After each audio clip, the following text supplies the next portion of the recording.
Okay, we are taking a look at the 3.5 trailer. This is not a reaction, this is some analysis, so I can give my thoughts on it. Let's just dive right into it. Okay,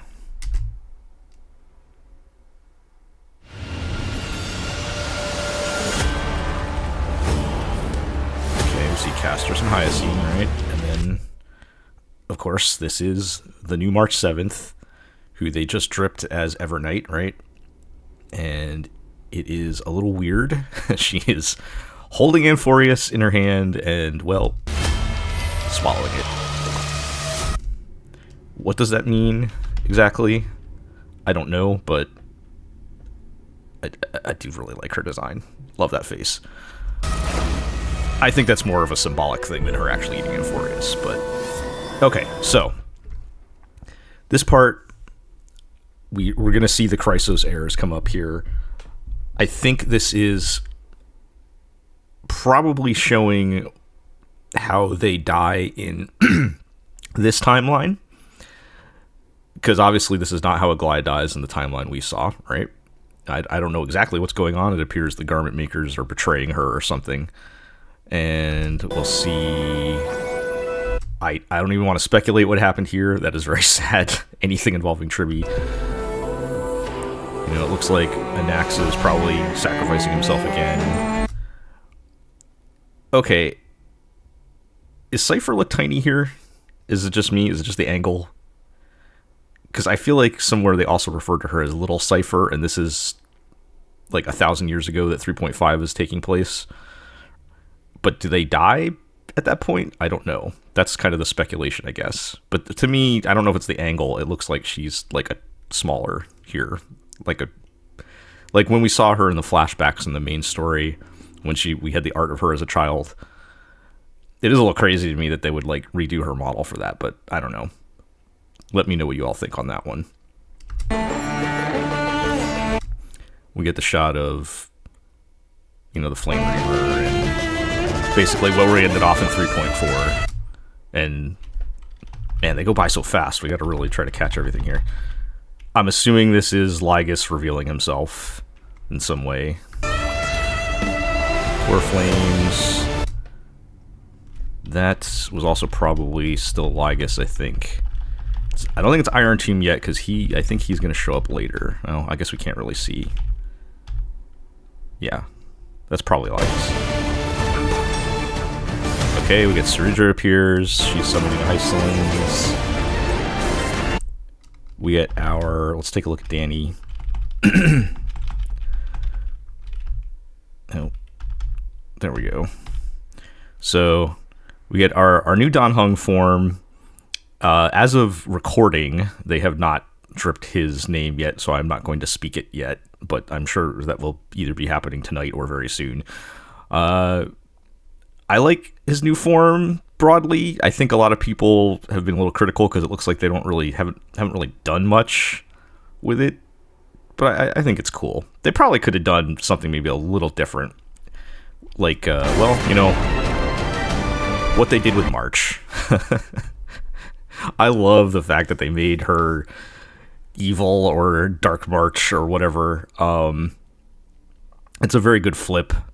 You know, if you're an FGO player or a Fate fan, this is like March Alter or something, right? Yeah, you know, how that actually affects her personality or where it fits in the story, I don't know.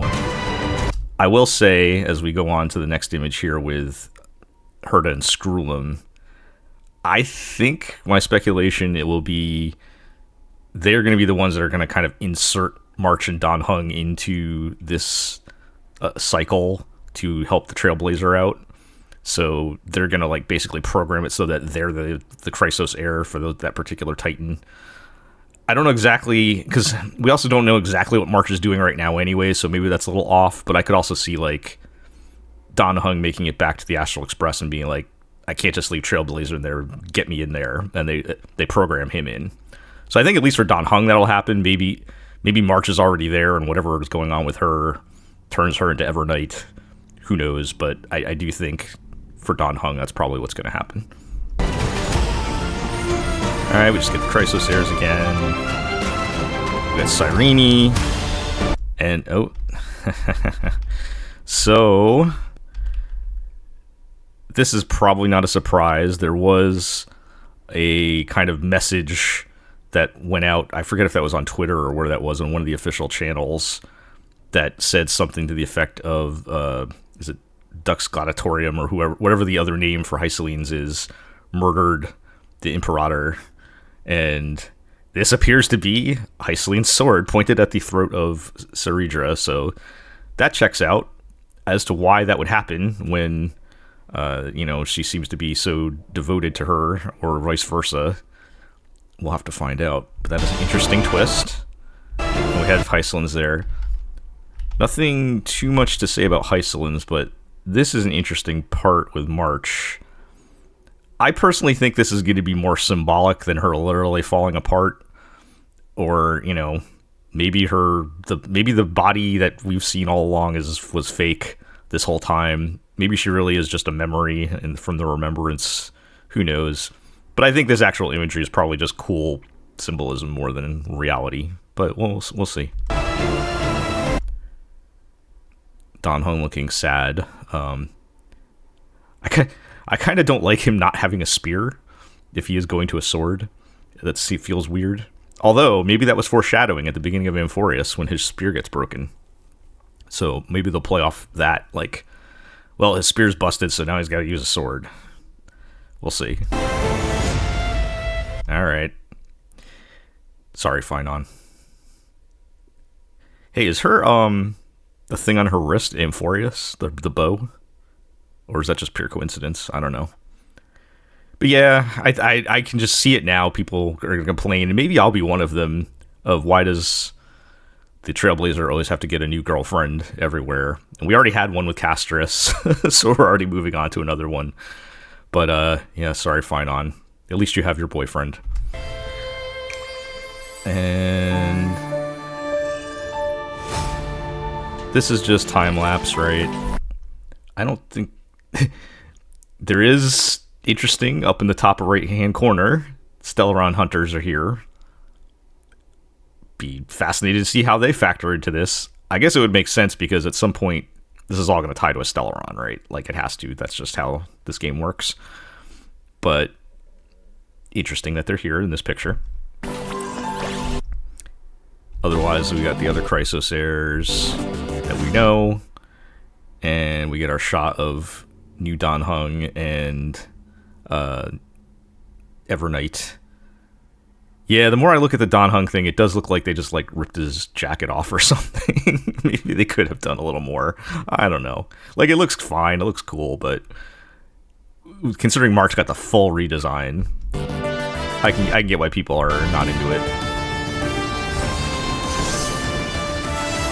Okay, everybody powers up, and okay, can I just say, do you all remember, I don't remember the name of the trash can thing, but that little trailer they put out before Penacony, and it's in the game too, where you fight the trash can guy, you think he's Sampo at first, and you do this exact same punch, and then there's another punch they show later that is also the exact same punch, and I'm like, really, you guys? Are you just like recycling that? I don't know if it's exactly the same animation, but it looks really close. Okay, so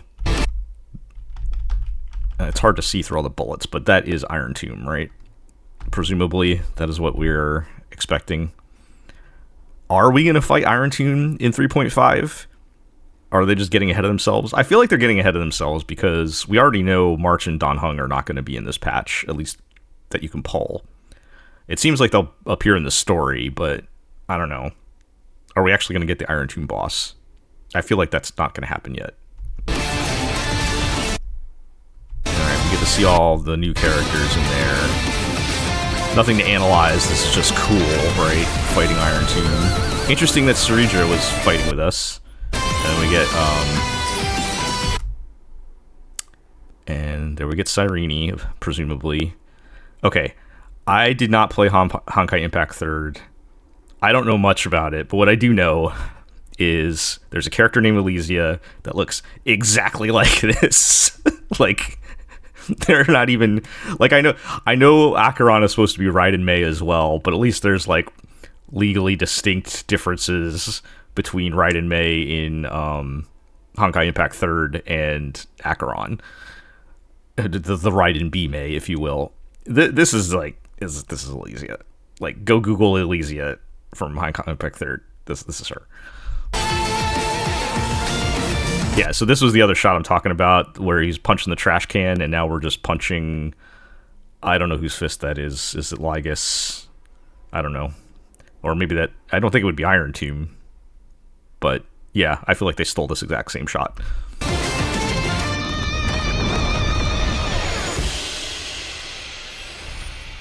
Yeah, and there you have it. There's our promo art for the update. That's it for the trailer. So I'm pretty excited for this update, both from story-wise. I feel like this will probably be a little more of a setup story, because now we have to establish the new cycle. So with Trailblazer now taking Finon's place, and we're going like 1,000 years back to like way before, even the time that we saw. So I think there's going to be a lot of setup on, Ceridra and what's going on with Akuma at this point in history. And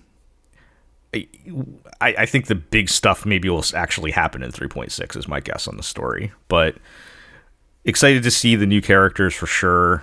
From a technical side, the banners are pretty interesting, but we're not going to talk about that right now. You can stay tuned to my channel or check me out on Hoyo Lab to figure all that out. So anyway, it's my first time trying this. Let me know what you think.